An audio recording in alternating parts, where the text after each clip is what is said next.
thrifting ain't easy, unless you're watching me.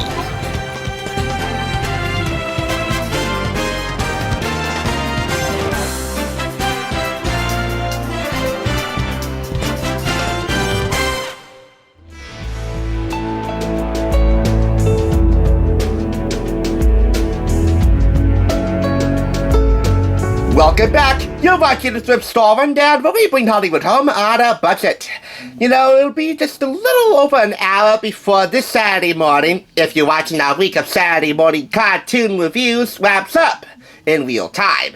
So there's just a little bit of time left to fully reclaim the essence that was a proper Saturday morning spent in front of the tube with these luminaries of tunage and lots more.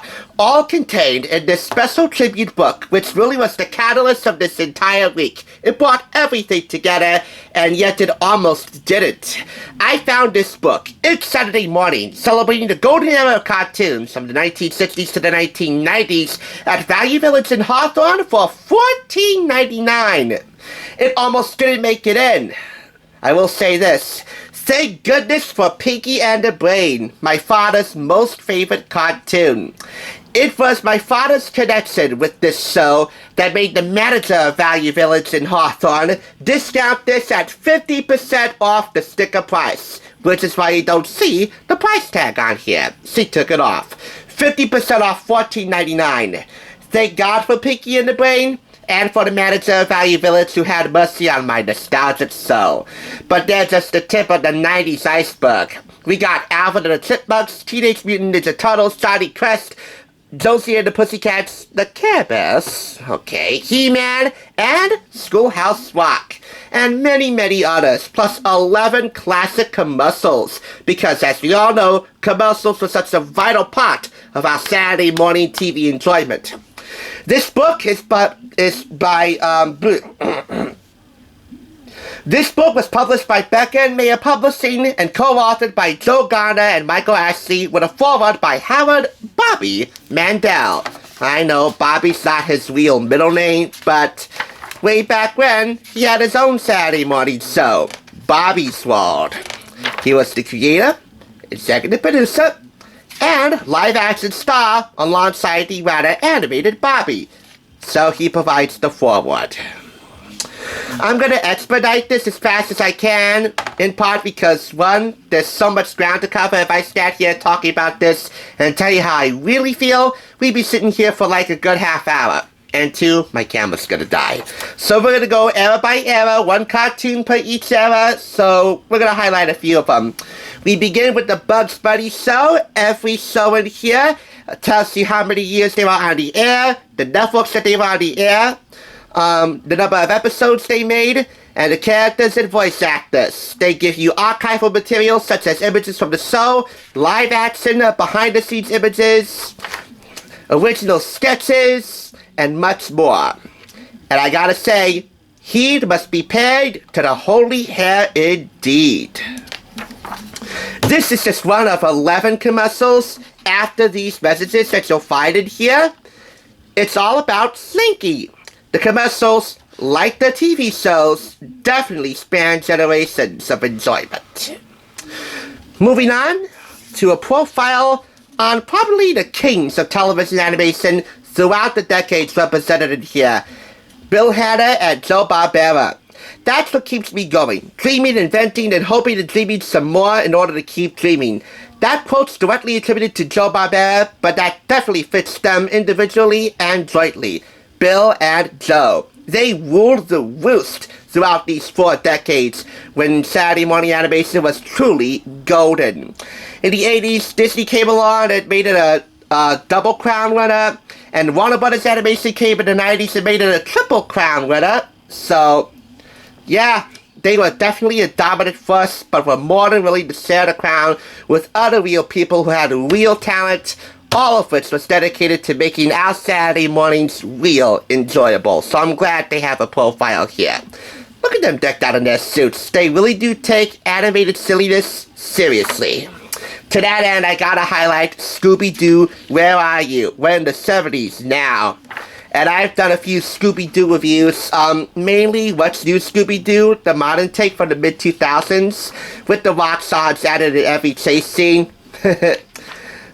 Just as fun as the original, I might add. Maybe my favorite, and I haven't watched that much What's New Scooby-Doo, nor have I seen a lot of the original Scooby-Doo Where Are You? In scarce amounts on Cartoon Network's Boomerang. But the catchphrases galore, and of course, everything to do with the production of the show really makes it a classic. But it's not just about cartoons. Oh no, we got a highlight in the 80s, Pee-wee's Playhouse. Man, this was indeed the late, great Paul Reubens' arena of adorable anarchy. And definitely one of my most favorite offerings on Adult Swim, which is how you really know that its jokes appeal to everybody. From Zombie to Globey to Misty Vaughn, this show celebrated individuality to the extreme.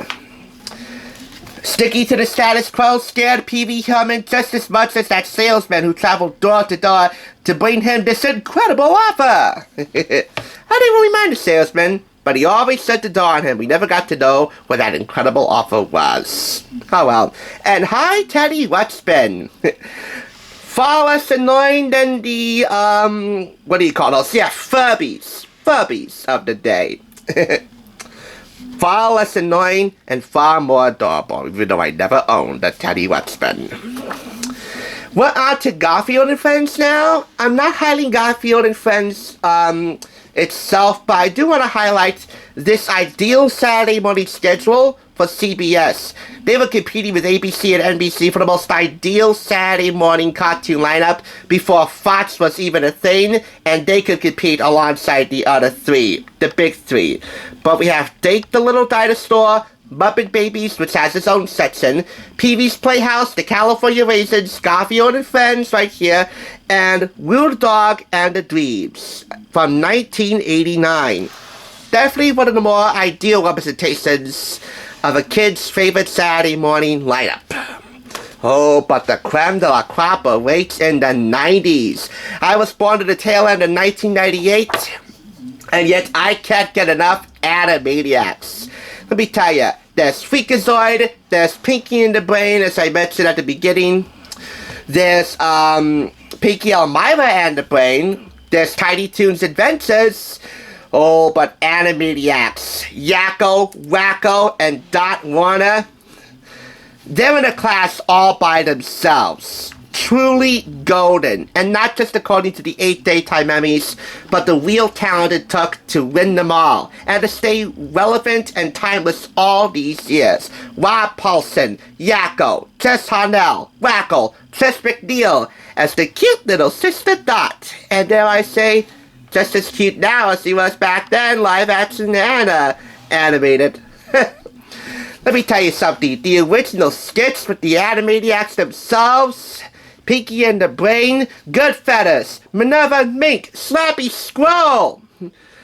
I could go on and on, but the writing, the animation, the slapstick, the music, which is shown accompanied, I mean, Chef's Kiss, mwah, live orchestra for every episode, songs that really get you gander up, running gags like the Wheel of Morality.